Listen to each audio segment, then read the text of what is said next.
I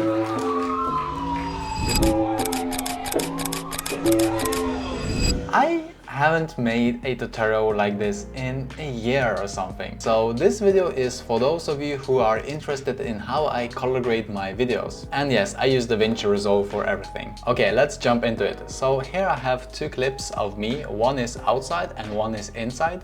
So you can understand how I color grade different types of scenarios.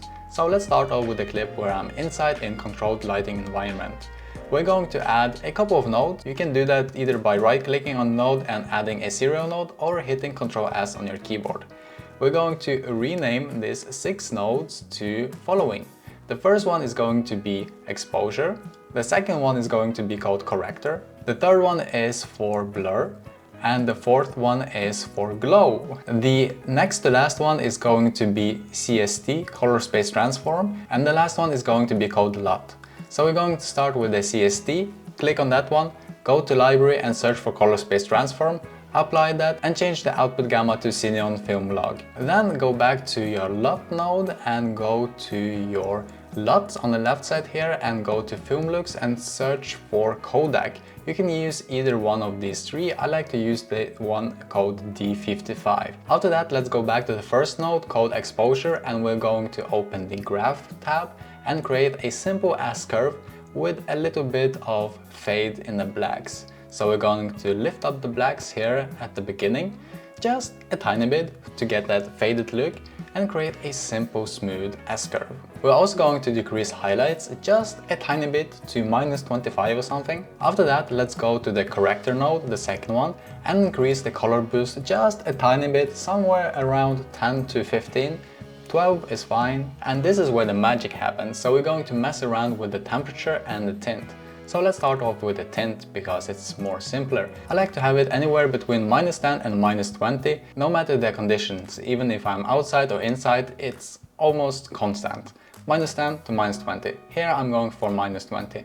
And then temperature, I want to increase it just a little bit here, but this is a thing you can play around. You can go anywhere from 0 to plus 1200 if you want to get that warm feeling in your videos. I usually jump between 200, 400, 600, 800, 1200 depending on where the video was shot and what was the white balance.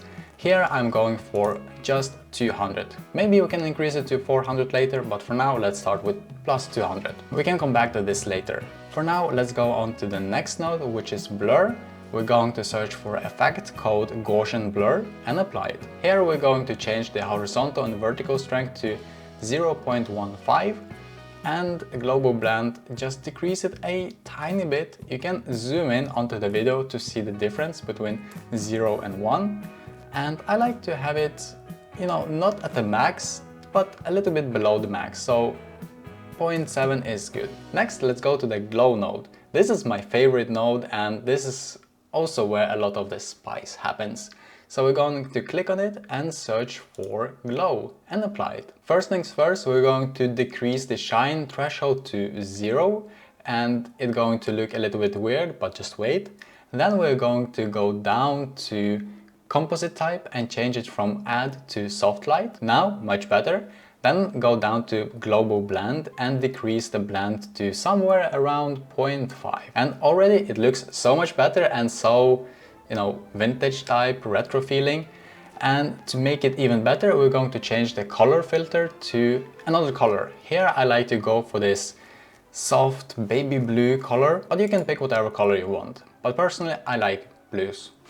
Orange is good too here. And now we're almost done, just a little bit more of fine tuning. We can jump back to our first node called exposure and adjust the curve a tiny bit. We still want the S-curve, but we can mess around with how strong of an S-curve we want. But I prefer to have it as smooth as possible. Just move the points a little bit horizontally to adjust where on the threshold we are.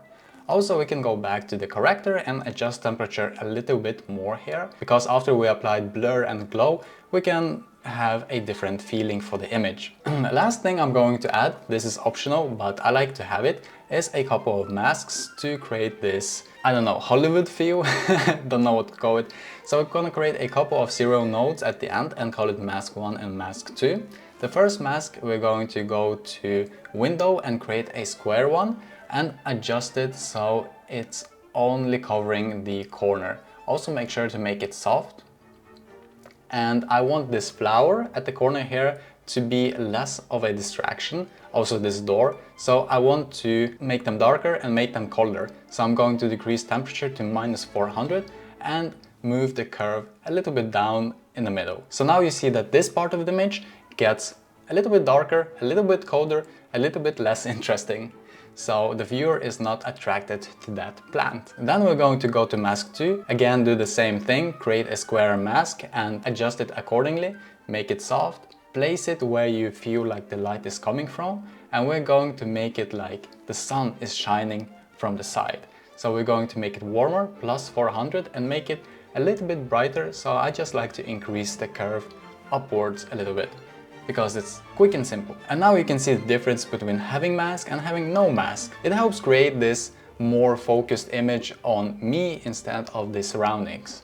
Even though there's not so much here, I still don't want this flower, even though I like it, to be the main focus. So now I feel like we're kind of done with this image. Let's jump onto the first one, which was me sitting outside, and see how we can adjust it in a similar way. So what I do is I just copy the settings by right-clicking on the clip and going to apply grade. It copies the settings from that clip onto this new one. And we can see that it looks already too cold, so we want to adjust the white balance and make it warmer. Because, you know, camera settings varies, sun, sky, all these parameters, they affect how the color of our image looks. So we need to adjust them in post. We could have done that in camera, but I'm no professional and I don't have time for that. So after copying these settings, let's go to the corrector node and adjust the temperature. I want to make it a little bit warmer. +800 feels much better already. Warm, cozy, inviting. Perfect. Then we're going to jump into the exposure node and adjust the S-curve a little bit here as well. I see that the blacks or the shadows, they are different from the first clip. So we need to, you know, smooth them out a little bit, move them from side to side and see what looks good. And already it's kind of done. The only thing I want to adjust lastly is my masks. I want to move them down and increase the size of them.